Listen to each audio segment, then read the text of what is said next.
മലബാറിലെ മഹാബലി സങ്കല്പമാണ് ഓണത്താറിനുള്ളത്. ഓണത്താറിനെ ഉത്തര മലബാറിലെ ഓണത്തെയ്യം എന്നാണ് പൊതുവെ അറിയപ്പെടുന്നത്.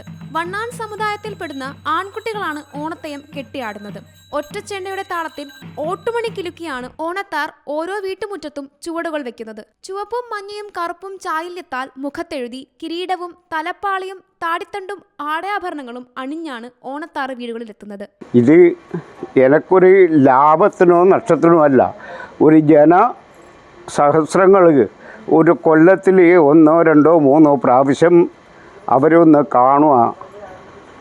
അവരെ കാണുന്നിട്ട് സഹസ്രം തൊഴുതിട്ട് വിട്ടുകഴിഞ്ഞ് പോലെ എൻ്റെ ഉദ്ദേശമില്ല. ലാഭനഷ്ടങ്ങളല്ല ഇനി.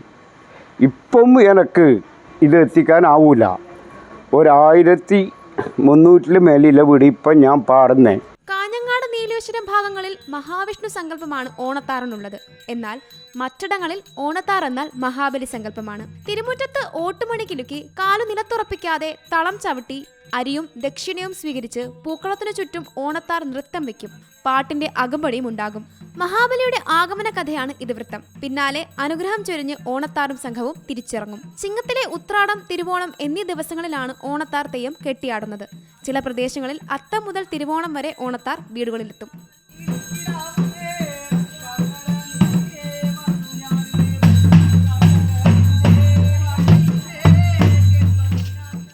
News desk, Zee Malayalam news.